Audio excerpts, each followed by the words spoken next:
بسم اللہ الرحمن الرحیم۔ صحیح البخاری حدیث نمبر 7301۔ رسول اللہ صلی اللہ علیہ وسلم نے فرمایا، افعال رسول صلی اللہ علیہ وسلم کی اتباع کرنا۔ حضرت عائشہ رضی اللہ تعالی عنہا روایت کرتی ہیں کہ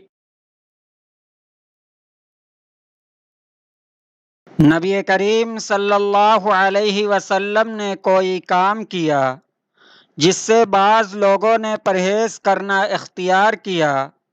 جب نبی کریم صلی اللہ علیہ وسلم کو اس کی خبر پہنچی تو آپ صلی اللہ علیہ وسلم نے فرمایا کہ ان لوگوں کا کیا حال ہوگا جو ایسی چیز سے پرہیز کرتے ہیں جو میں کرتا ہوں۔